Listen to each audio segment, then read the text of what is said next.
she's an autism health coach. She's a pharmacist. She has a PhD in natural medicine. She's a published scientist, educator, and author. As the founder of the Neurodiverse Nerd, she is dedicated to helping children with autism through early intervention, focusing on natural approaches such as diet, lifestyle, and the mindset of parents. Dr. Tasnuva provides one on one coaching to support transformative recovery, aiding in improvements in speech, cognitive and motor skills, and communication, empowering children to reach their full potential. There's a full range of skills that she is providing these children with to assist them in becoming fully functioning individuals. Doctor, thank you for so much for coming onto the show. So we were talking about before we started recording about um, my my assessment that's coming up for autism, and then you were sharing how you're also on the spectrum and Mm-hmm. how it's a gift for people to find out about it. Could you elaborate about that? Like why is it a gift to yourself when you find out about yourself this information? Yeah, yeah. It's actually, well, most of the parents, when they get their diagnosis of their child, they feel like the world has broken apart or somebody has Mm, died. They're essentially, yeah, I felt to myself that my son has died because the way the doctors and the medical system, they vouch for autism, it's like it's a real problem without any solution. But I found out that when you know who you are truly, that's when you yeah, know your gifts and your weaknesses. When you know your gifts, you can hone them and bring them to the world. And when you know your weaknesses, you can work through that and overcome them. So it's a real true gift to yourself to know who you really are, which was what I gave to myself on 28th birthday. I was like, I gotta find out what's wrong with me. Okay, growing up, I was like, what's wrong with me? So yeah, after that, I would say my life took a real big turn after the diagnosis of myself because I was like, I now know who I am, how my brain works. Now I no longer belittle myself as being the slow person, as being the person who don't understand social norms as much as I tried my best. And yeah. I did understand that voice in my head constantly. I know who that is. Now I know. So it's a true gift to yourself, Saeed. And I'm really looking forward to hearing more about your diagnosis and all of that when you are ready for it. Yeah. It's really nice. Yeah, Thank you. I you appreciate would. that. You're welcome. Something that popped in my head, the question that popped in my head is there's this stigma when people hear about autism that they think that people with autism will tend to have like these gifts of like maybe higher intellect or just capabilities that the average person would not be able to do because like we have examples of Elon Musk, and then Hmm. you also have from movies you have Rain Man. So are these typical of all people with autism, or is there other things that they are better at? There are lots of other things. It's not well.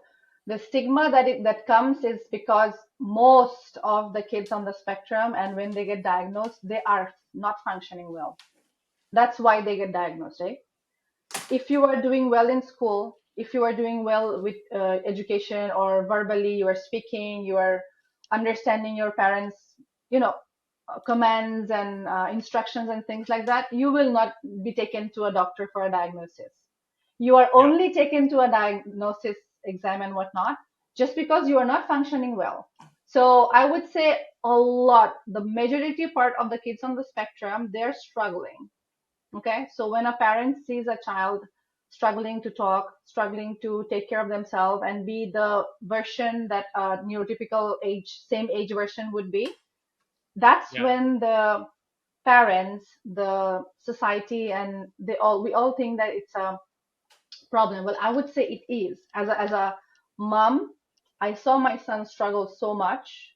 He could not say, he could not communicate, he was completely nonverbal, and then he could not hold on to things, he could not play because his muscles have such less of tonicity. He had hypotonia. He could not chew his food. He could not climb stairs. He would bang his head. He would stay up at all ungodly hours all throughout the night. So most of the parents who are going through this, we know that it's actually really hard for the child and for the parents or the family in as a whole. So that is why the stigma is coming. But now that after 4.5 years of working on him and he is completely verbal, full range of communication, alhamdulillah, he's eating full range of diet that he was previously not able to. He is talking, he's going to a public school, he's now in grade 2. He's making friends, he's calling them at home, he's inviting. So what I'm saying is he's just like your average 7-year-old. So for Yeah, yeah. me, who is now on the other side of the struggle, I am enjoying my life with him. Now it's not a stigma for me. But the same mom 4 years ago, it was a Mhm. stigma for me. When I took him outside and he was acting weirdly, making weird faces and whatnot, others will look at him like, what the heck? Why is that kid behaving awkwardly? And here's the thing. We always, as a psychologist, I would say Ali would really would understand what I'm saying here. We always think that the world is just from our perspective. We only see the world through our lens, right? We usually don't put ourselves in the shoes of others. So as a mom who's struggling, if I see another mother or another person looking at my child like that, I would feel angry towards her. I would say like, oh my God, she is not, or they're not understanding the neurodiversity. They're not including us. But have you ever thought about the other person that for them it's not normal. They are not used to it. They don't see it often. So for them, it's a different thing. Mm-hmm. And for Yeah. humans, we don't take difference normally. We like to see things in repetition. We like to see things that we know so that we feel confident or we feel like safe. Yeah. That's why whenever we see something out of the ordinary, we feel weird and we behave in a weird way. So I would say rather than trying to, feel it like a stigma, first thing is to know why your child is having all of the struggles and then helping the child through natural modes, through understanding psychology, through understanding brain, how brain functions, through understanding how you can improve the brain function through nutrition, through lifestyle changes, through proper guidelines and need-based parenting as well. So all of those things are like the 5 pillars that I always talk about. So Mm-hmm. when you are working on your child on the spectrum, the stigma only comes because of the narrow mindset or the narrow approach that you have. You might not know that you can overcome a lot of the child's struggles and give them a regular life. And then it will no longer be a stigma. Now, if I Yeah. take my child outside, any of his teachers, they were saying like, does he have any special needs? I was like, well, he used to have these, and he was like, Mom, are you kidding? Because I don't see anything there. I was like, we have worked on those things, alhamdulillah, we have Mm-hmm. overcome. And then they're like interested, what did you do for him? Then I'm like, I changed the diet, I worked on his gut because the gut is second brain. And the brain is the first brain, and the brain needs a lot of neurotransmitters, and that is effectively produced by the gut. So Wow. working on the diet, working on the brain functioning through the gut is what has helped me and what is helping our huge student base, alhamdulillah. We are Alhamdulillah. working with 54 different country parents from all across the board. We have various ethnicities, backgrounds. So yeah, I have seen it work time and time again, which makes me realize that autism will no longer be a stigma if A, you understand what autism is, and B, you understand why your child is struggling through certain things, and C, you focus on those struggles and remove those obstacles. If Gotcha. that makes sense. Yes. Yeah. So I Okay. had a question for you, Dr. Sure. Tasnuva. A little bit of a pushback here. So Yeah. I'm about Said getting a diagnosis now that he's 28 and, getting discovering what he's gonna whether or not he has autism. My perspective is that what what benefit does he get knowing that he has autism when autism is just a spectrum? And Mm-hmm. is it gonna make him more of a victim? Is it gonna make himself look at himself as a victim? Um, I love that question. yeah, and if so, is I that love a that. negative thing to get diagnosed? Well, that depends on the mindset of the person. Mm-hmm. That depends fully on the mindset of the person. Said, Here what is why. mindset do you have? Let's see. Oh yeah, I'm what mindset excited, do you bro. have? I'm excited. I wanna, I wanna, like, a few people have asked me that question. Is like, oh, would you feel bad or like, why do you care and stuff? I'm like, I just want to know. I want to learn. It's because like I've for me, it's more of like an educational kind of aspect. Like my mindset is more like the more I can learn, the better I can become. Then Okay, because then I can okay. approach the obstacles that I would see as like because obviously the way I look at obstacles would be different than a neurotypical person, Yes. but I am conditioned and trained through my environment and my society to look at it from a neurotypical approach. But knowing this about myself and learning the different approach that I should have would probably help me overcome my obstacles and in a more effective or efficient way, I would say. Mm-hmm. Maybe it's not like I'm looking for a certain answer in a way. I'm just looking for Knowing yourself techniques better. and methods that I can improve my lifestyle. Yeah, totally. Well, I kinda halfway agree with Ali about that. So I would tell a lot of the parents actually, why do you want to get him diagnosed? Because here's the thing, when you get him diagnosed, you put a label on him, and then Mm-hmm. you yourself is going to look at your child differently. Okay, so for example, if Ira, my daughter, if she's waking up several times at night, my husband sees that as a neurotypical thing, as normal. Kids wake up at night several times. But if Muhammad on the spectrum wakes up the same amount of time, he would be like, or I would also freak out, like, why is he waking up so much? What is wrong with him? Is he in trouble? Is he blah, blah, blah, blah. You see? Mm-hmm. The Yeah, same kid, the same type of kid, different approach. Why? Because of the diagnosis and the label. So there's two things. As I was saying, it's about mindset. For me, I have a growth mindset. If you give me a problem, I'll turn it into a solution. That's who I am. A lot of the people on the world, when they see a problem, they see it as a problem, as an obstacle, and they feel like they don't have the capacity to overcome those obstacles. So for them, a diagnosis is actually like a victimizing themselves. Oh, my son is this. Oh, I am this. I'm an autism mom. I have seen a lot of influencers. They love to brag that they're having a hard time. Their son is breaking things and all of these things going on because it feels like yeah, they are how to say like this, like over hyping the whole autism, being an autism mom Mm-hmm. drama that's going on. Yeah. And I Ooh. have also seen people, yeah, it's a little harsh to say, but I have seen. So I have seen, let's say there are some people, because I am also in the social media. I Mm-hmm. do follow moms whose kids are on the spectrum. And then I would see them constantly saying, this is hard, this is not working, that is not working. We are going to these doctors and that doctors and things like that. And I would, out of love or stupidity, whatever you would call, sometimes I feel stupid actually. I would reach out to their DM and say like, have you tried working on his diet? Because or have you tried overcoming the constipation? Because when your child is constipated, he will be angry. He will be very, very weird because his body is full of toxins, right? Mm-hmm. Have you tried natural supplement versus the sleeping pills and whatever the doctors are giving? And then they would be like, yeah, I want to learn more from you.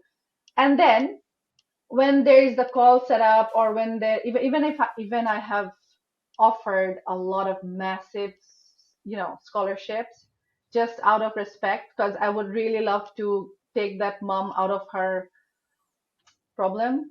you know yeah. Not even 1% shows up for themselves and the kids, the people that we are specifically talking about, because they love to be in the victim mindset, Oh, and yeah. they like to capitulate that out of Mm-hmm. blowing out of proportion. And for us, what happens is, so far, alhamdulillah, for the last 4.5 years, I have been on the socials, right? And I regularly get DM from mothers saying like, You are probably one of the very few people I see talking positive about autism. I never see you crying and bawling your eyes off and saying things like you're having a hard day. Don't you have a hard day? I was like, I used to have hard days. I know I have overcome them, and that's what I'm teaching because I'm all about solutions. You give me a problem, I give you a solution. And I do believe as a neurodiverse myself, when I knew that I was neurodiverse, it gave me wings. Why? Because I now know the kind of bird I am and the kind of aerodynamics I have to Mm-hmm. capitulate on. So, Said, you should totally get yourself Love it. diagnosed Mm-hmm. and not feel like a victim. Because here's the thing: there is a Toyota and there is a what is that thing called? Tesla. Okay. So the other day I called a Tesla.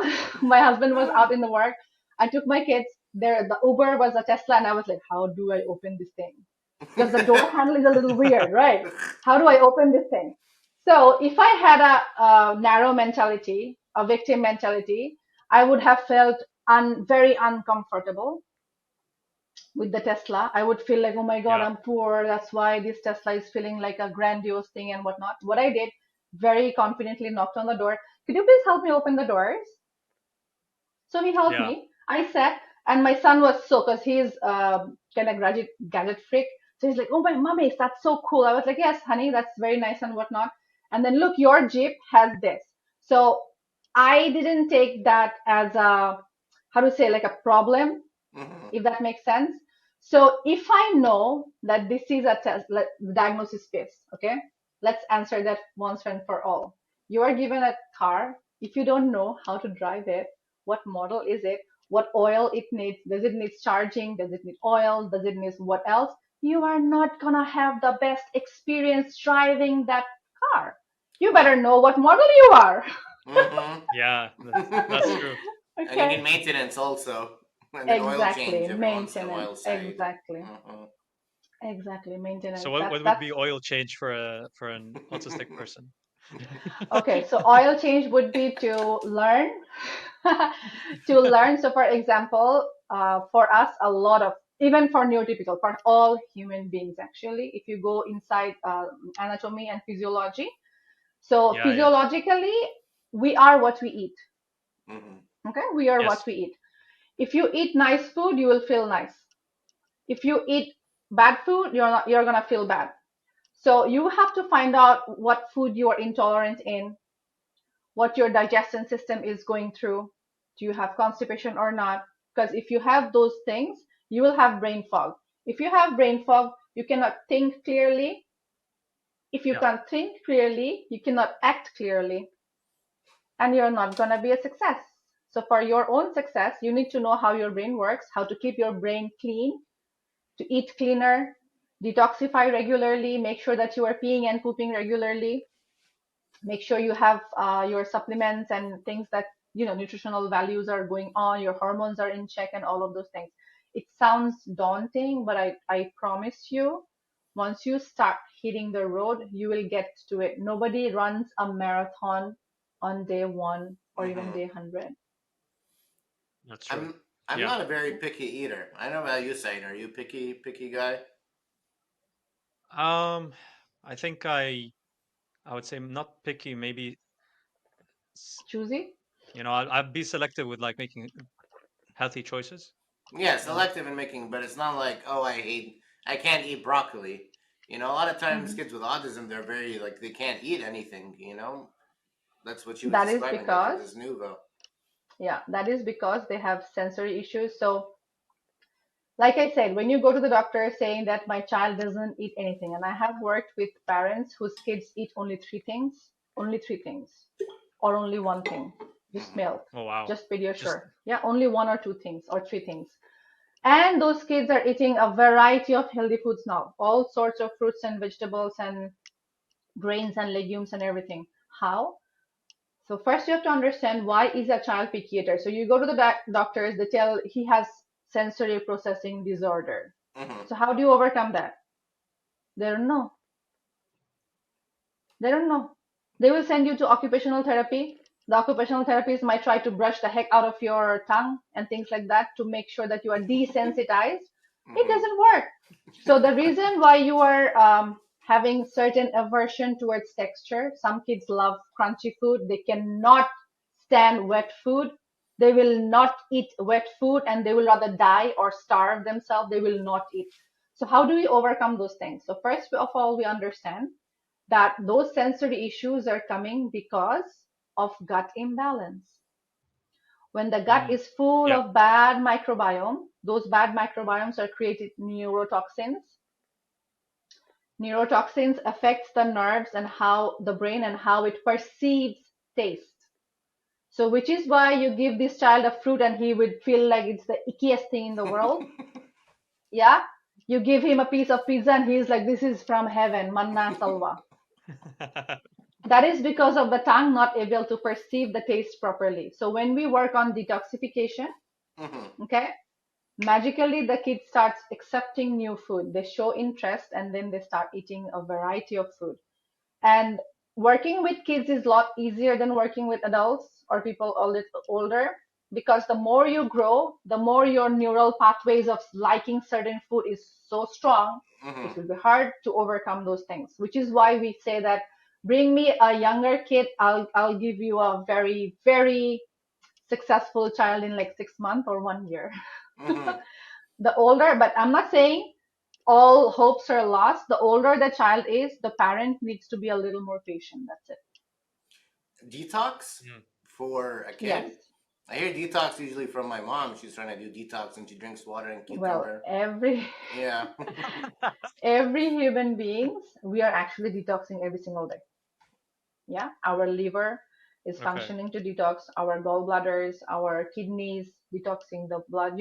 Kidneys producing the pee, the large intestine holding on to foods and whatnot and making the poop. So we are detoxing effectively, efficiently every single day. The thing is, with the modern world, we have a lot of food that is full of chemicals, sprayed with pesticides and things like that, which have caused leaky gut in us, the way that conventionally food is grown. And then we are not working as much as we used to or we are supposed to. Yeah. Yeah. Our grandfathers used to walk from miles to miles, and now we use a car to go to the gym to work hard. Now we pay thousands of bucks to do what we are supposed to do without any money. Actually, we are supposed to walk. We are supposed to carry heavy weights and things like that. So we are not Yeah. working hard. That's the second problem. The third thing is, I would say, lifestyle. So lifestyle wise, let's say when the kids are fussy, the first thing a parent think of is giving them a iPad or things like that. Guilty as charged. I used to do that. I stopped it 4 years ago because I didn't know the other alternative. And I myself had a lot of brain fog. It's Yeah. through knowing me, then I knew him, then I knew what's going on with him, and then the whole process of going through everything. Okay. So detox is something that the body always does, but with the kids on the spectrum, their body needs support. Their body needs support because their detox systems are poor. They are bombarded with the chemicals and things that they cannot effectively clean up fast enough. So those stuck chemicals are creating as toxinous, very toxic situation in the whole body, especially for the nervous system.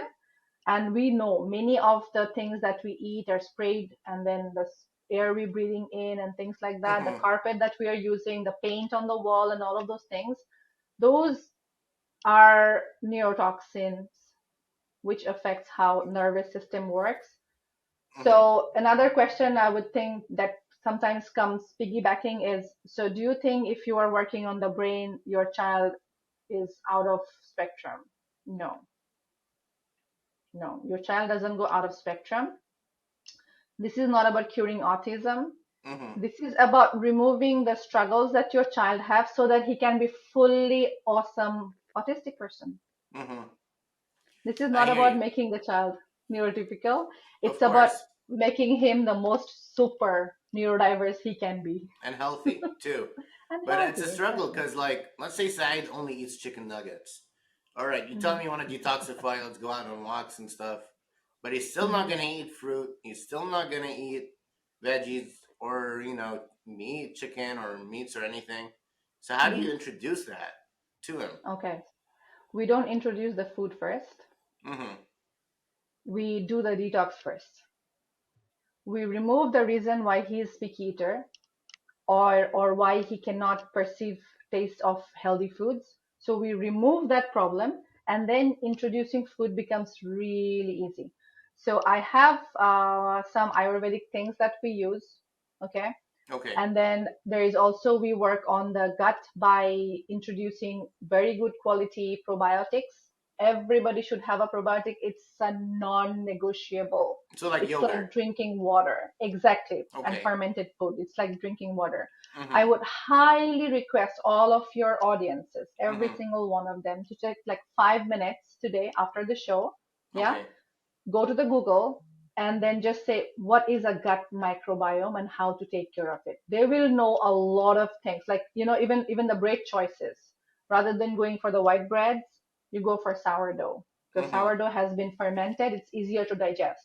I Rather see. than going for, just your milk, go for yogurt, things like that. So including more probiotic rich food.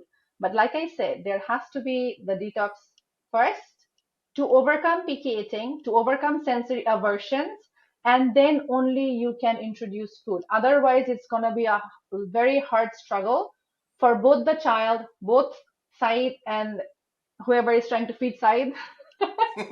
Me. Okay? Because exactly, you got to understand I'm why happy he to feed loves his myself. Yeah. chicken. Exactly. So you might think like, oh my God, he's 28. By the way, 28 was the age when I got myself self-diagnosed. So yeah, you are gonna be really. I'm feeling like having a deja vu moment of me sitting on the couch and then going through the doctor's, report.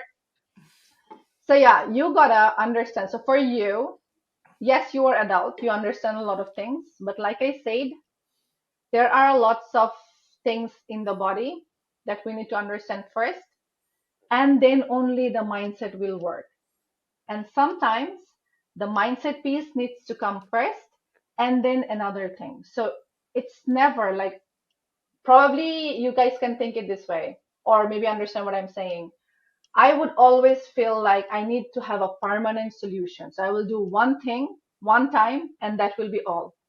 But I have seen things can go this way or that way very easily. Just like having the mindset piece coming first and the food later on works in Yeah. some cases, but in some cases, detox needs to be first Mhm. and then the mindset. So I cannot say that you have to start with here and then go here and then go here. I have to I sit with see. you. Mhm. I have to sit with you and understand you, your needs, your struggles. And then I will be able to understand. So do I start with mindset with side first, or do I start with his, picky eating? Do I start with detox, or do I start with his lifestyle? Which piece is the most easiest to start with, so that you start seeing results? Because when you see results with small efforts, you gain momentum, you gain inspiration. Nobody has to push you to eat, because you now know that it works. Oh wow! But if Said in this scenario is like 5 years old, what kind of mindset coaching are you giving a Well, 5-year-old? that mindset is not for Said, the 5-year-old. That's for the mother. Mm. That's actually for the mother. Here is why. Okay. So, have you guys? I'm sure you guys have, but it's just for the sake of the audience, because we never know who's listening, and So Mhm. metaphysics and physics, Einstein, everybody, we know that we are made of atoms, right? Mhm. Yeah. And we are Yes. all, every single thing, living or non-living, made of atom, and we vibrate at certain frequencies. And science and research have also proven that our thoughts, what we think, what we feel, also has frequency. Okay. Okay? So since the child was inside the mother for 9 months, and the child is essentially made of what she is, they are connected through like guitars. Guitars, if you strum one guitar at a C, that's an example I heard, Mhm. like C minor, the other guitar lying beside will automatically start getting that C minor strummed in. Why? Because they are in resonance They are made of the same guitar wires. So your child and the mother, they are made of the same thing. They are in Yeah. resonance. So a mother's mindset, a mother's energetic vibration, a mother's fears, a mother's, convictions, everything affects the child. Wow. So yeah, totally. I am the same person who thought I cannot feed my child. I went to several doctors, but I was the same person who decided those doctors are not able to understand, because probably they're not understanding why my child is a picky eater to that level. And it was when I decided, my mindset wise, when I decided I'm going to tackle this and find a solution, I did. Okay. Yeah. Can So that's why we start with the mother's mindset, so that the mother understands that whatever I am made of, whatever I'm feeling, whatever emotions and stuck energies and traumas and things that I have gone through, just like we pass on diabetes to our kids, we pass on traumas to them also. wow. Okay. So in our talk, we've been focusing a lot on the mother, but Mhm. what about the father? What is his role in the life of an autistic child? Very good question. Well, I'm loving you guys actually. You have very, very nice questions. Okay, so fathers, I would say, well, I don't know what are the basis of your audience, but in our religion, we are told that mothers are 3 times more important than father. So I would say, if we divide 100 by 25, so it's like 75% mommy, Mhm. 25% daddy. So what daddy is gonna do is not create any more issues and just let the mother do what she needs to do. Okay. So Okay. let's say she wants to buy organic versus conventional. He has to find a way to, Pay he for has it. to find a way to pay for it. Provide, Yeah, yeah. because it's for his son. And yes, the father has to understand. So what happened was, initially when we started working on my son, my husband didn't even understand. He didn't believe, but he at least had the belief. He was like, girl, you have a PhD in pharmacy, in natural medicine, and Wow. I have seen you. Thank you. And I have seen you work a lot of miracles on my own gut and my own body. So even though I don't understand what you're saying, and even though all the doctors that have said it's not gonna work, let me just trust on you and not create a problem. So he did Yeah. his version of sacrifice. What was that? So it was pandemic. There were certain times in the pandemic when you were not allowed outside the home also. I don't know if you guys remember Yes, that of part. course. Yeah, of No, course. not cannot go Lockdown. out. Exactly. Complete lockdown, eh? So what he would do is, let's say because we are stuck in this one bedroom apartment, very small, dingy, dark, kid banging. So he needs to do his, let's say, smoking. So he would go out Mhm. and then he would do his shit. Okay. Dr. Tasnuva. Or, or, or he wants to, let's say, eat chips or chocolates because he wants to just, cravings. Mhm. I remember him going to the washroom and closing the door and eating a bag of Cheetos. Because I told him no processed food in this home. Wow.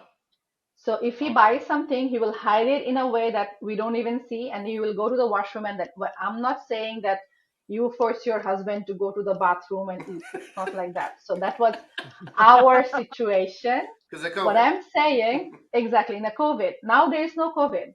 Now Mhm. your husband can totally go out in the porch and do whatever he wants to do. The father has to understand that his role is to not be an obstacle. I have seen lots, because I speak to mothers through our clarity calls every single day, like 4 or 5 people every single day, right? So I have spoken to hundreds of parents at this juncture, and we have like 350 students going on. So to get those 350 students, I have spoken to at least 1,000 parents one to one, Wow. and a majority of that, at least the initial stages. These days, I see more fathers on the call, and it really makes me very happy. The first 2 or 3 years, it was only the mother. And then she was so scared, like, I love this. I know it's gonna work for my child, but my husband doesn't believe in any other things except what the doctor says. Or my husband don't want to stop eating sugar, or my husband don't want to stop eating this and that. So I'm very upset and I don't know how to work through it. That's when it hit me kind of. I was like, just get your husband on the call and I will give them examples and I'll speak to them. And I believe in my heart that every father wants their son to be successful, unless they are so traumatized or mentally broken themselves that they cannot function normally, and that's a different case. Not I would say 1% of fathers are maybe of that level. You do see in papers and things like that there is this father who beats the children, and or beats that's different case. Yeah. It's not common. So I would say that father is traumatized. Maybe his father beat the poop out of him. Yeah. So he learned that. He has a lot of stored thing that he didn't know how to, get out. Yeah. And then even with boys, I know if you guys were young, you are crying, your father or mother would come and say, boys, don't cry. Yeah. Remember those days? So you guys learn to withhold your emotions. Yeah. And then that you don't know how to get those things out. So your gestalts, where the emotions are stored, they are like anytime they're gonna burst. That's when the bursting things happen. Suddenly a very good guy gets so angry he becomes a psychopath. You see those things in movies, right? That's happening because that person haven't dealt with their trauma or with those emotions. That's the mindset piece. I wanted to ask you about the cultural aspect of it too. Do you find, based on your experiences from the East and the Western practices, does Islam have a place to play with autism, or Ayurvedic medicine have a place to play, or is Western society more accepting culturally of neurodiverse people? So traditionally, since you included the Islam part, so when I was going through the first initial stages of going through with him, I was reading the Quran, and then there was this, God says, Allah subhanahu wa ta'ala says, I haven't created a single disease. I would add a subtext of disorder as well. Okay. I haven't created a single disease that I didn't give a solution or cure of except death. I was like aimed with that knowledge. Wow. Allah says, so obviously there is a solution. And I found it. Okay. But there are also parents who literally takes the religion and thinks that either the child is a punishment for their misdeeds, their sins, or they're supposed to just suck it up and allow the child to go on with his day because this is what God has designed for them. Okay. Because they believe in a punishing God. I'm pretty sure from the cultural background that I come from, I have heard more about God punishing me than God sending me to heaven. How about you guys? Yeah. Yeah. But here's the thing: our God is our God. Okay, God is the most benevolent, loving deity there is. Well, then you can ask, why is Gaza being doing blah blah blah blah blah blah. Here's the thing: if you guys really take religion to the core, any religion to the real core, and not what human being have tarnished it with, you will essentially see that you cannot hitting another person, hurting another human is not accepted in any religion. Yeah. Any religion, period. It's how the humans contrive that, change the dialogue. Like I said, I took that verse and I helped it. I used that because of my mindset. Others are taking that and saying that, oh, this is what Allah has assigned me to do, and I don't want to take him to any doctors. I don't want to take him to any therapies. I'm gonna just let him be in his room and break everything apart, because that is what Allah have designed me. I have met those mothers also. Mm-hmm. Okay, that is why I'm saying, I would say religion has nothing to do with it. It's how we perceive religion that has everything to do with it. And Asians are more about helping the child than Western people. Okay. So Okay. here's the Why are thing. you hesitating on the? I On, hesitated because I'm I feel like 100% it sure might be a bit more true. You know, I feel like it is when true. it goes live, you will see a lot of people saying like, "Oh my God, how could you say that I don't work on my child?" So here is the thing.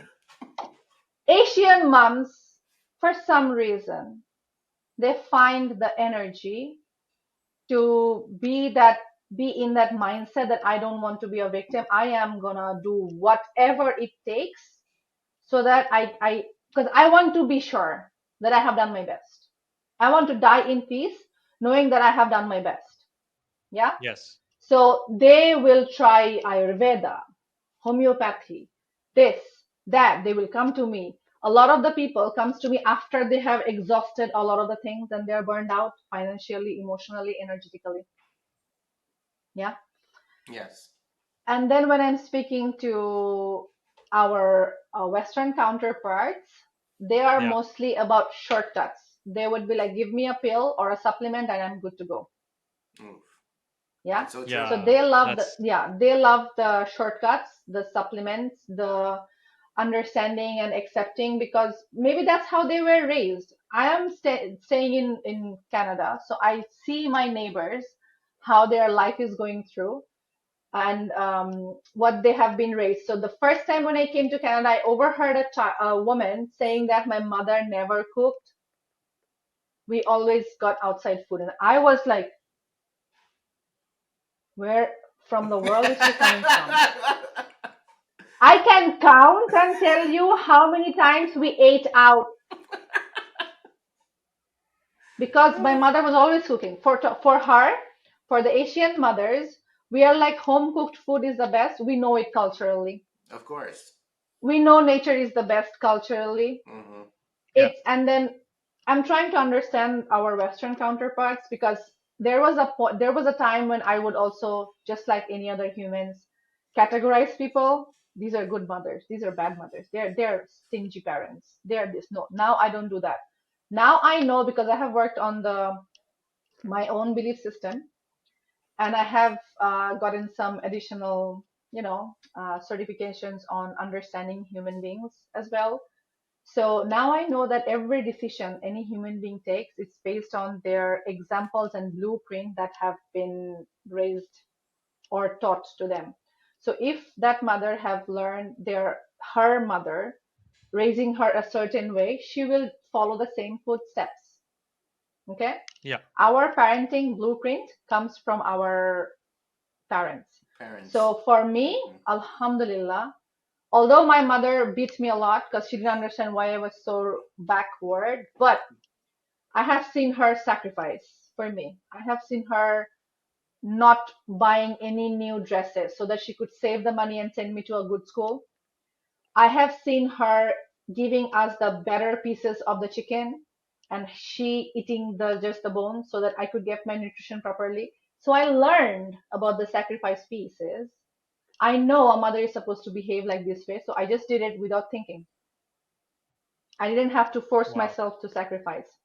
Yeah, because it's in me. I have seen it time and time and again. Aunties, uncles, everybody. We see that we are that kind. Like, so I co-sleep with my kids when they were younger. And when I came here, I heard that even very young kids are, separated. They're trying to sleep coach their child.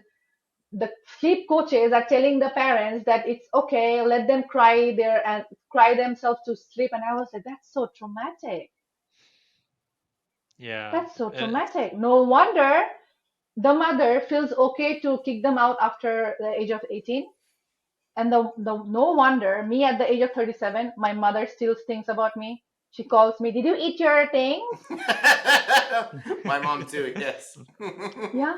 Mm-hmm. So I think that's the thing. It's just about culturally also, and then I would say, let's say whether, and I have also had moms who are Westerners join our program and doing all the hard work. So yes, it takes them double the time than it takes the Asian moms to get the hang out of what I'm trying to do here.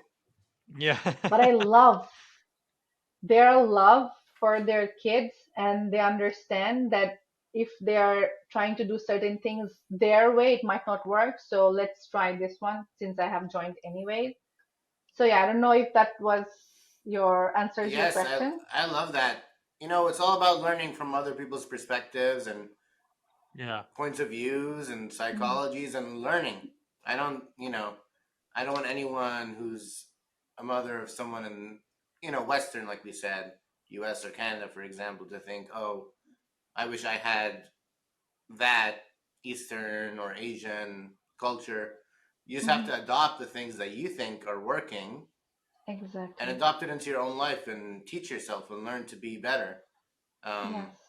I love your talking about sacrifice too. I think it's so important. Where we want things the easy way. We don't want to sacrifice things, but you need to sacrifice to see results. Yes, that's true. No Saida? wonder we are seeing so many obesities and things going on because we don't want to, we would rather eat the chocolate pies at 3 a.m. when you wake up and not make the Yeah. choice of not buying them Mm-hmm. and storing Yeah. your home with them so that when at 3 a.m. you're waking up and you are feel like, I want to eat that chocolate cake, but where is the cake? There is no cake at home. You go back to sleep. You go back to sleep. Exactly. You go back to sleep. You go back to The sleep. way But that here's the thing, I'm like you said, oh yeah. oh yeah, what I understood from what you were sharing about the difference between the Eastern and Western approach to dealing with a child with autism. It seems like the Eastern approach is just they show more care, they show more love, and that's what is needed for someone who is neurodivergent. They need Yes. a bit more attention, they need a bit more care instead of, Hmm. you know, having that separation from their parents. Yeah. And I think in the West they're actually learning about this. Like in the field of Recently. psychology, that is what is currently being analyzed and studied.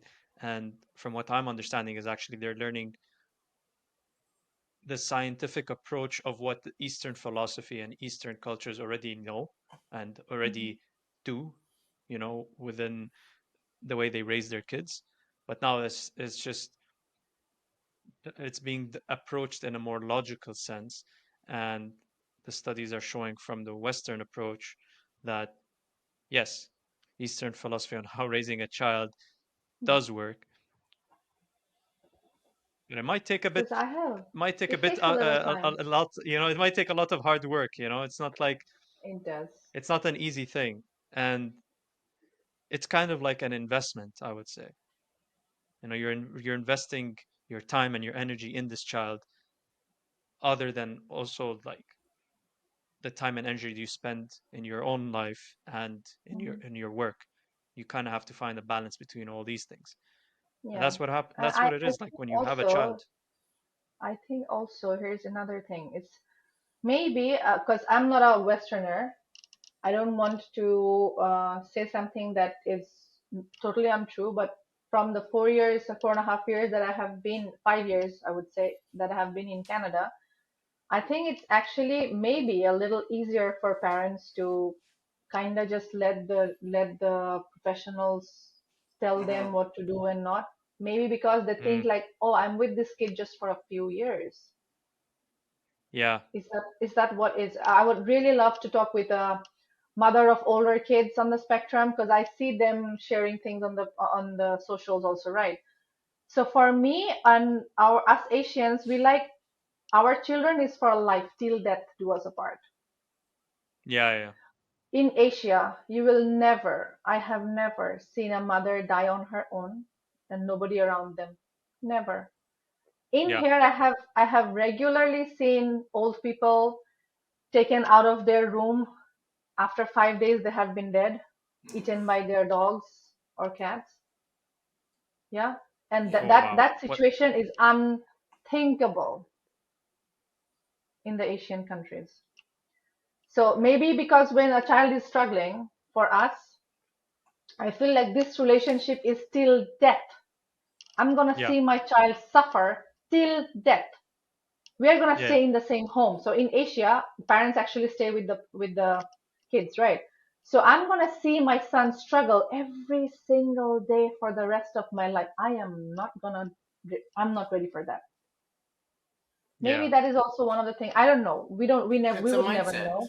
and you're taught that Yeah, it is. mindset, and that mindset changes the environment of the kid, and so Yeah. that changing of the environment is what's going to lead them to success.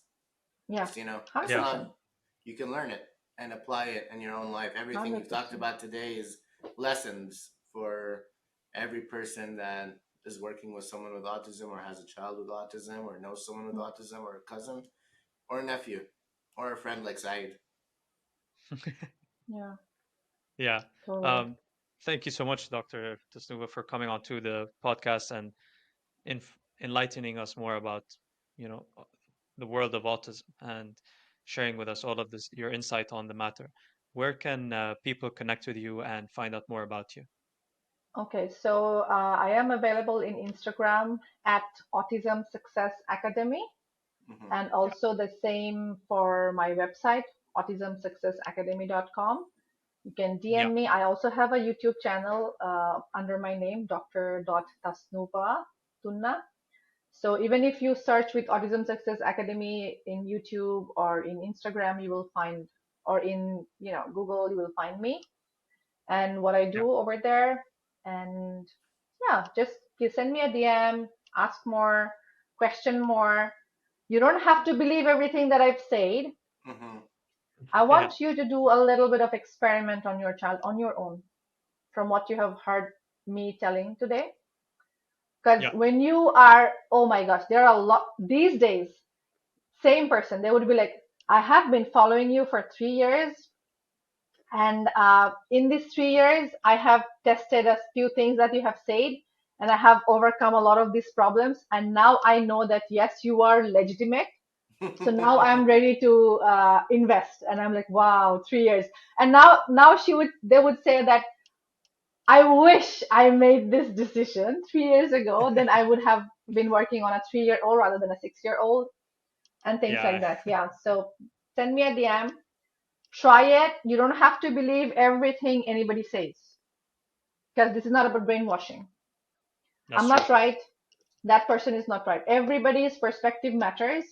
I would say to any parent who's listening, just do your own small testing, do your own small experiment, and you will understand. When you see the result in your own eyes, you will Yeah. understand which side is actually for you. Wow. All right. Perfect. Uh, Oh, and thank Guys, you very thank you much so much for for giving watching me this the honor. podcast. You're most No, welcome. anytime, doctor. Yes, you're most welcome. Um, Everyone, please don't forget to subscribe and like this episode if you enjoyed Yep. it. If you, well, you definitely enjoyed it. Come on, If you're let's not watching lie till to each now, other. yeah. Exactly. Doctor, we finished this episode by saluting to cover the camera. If you want, you can join us. And peace.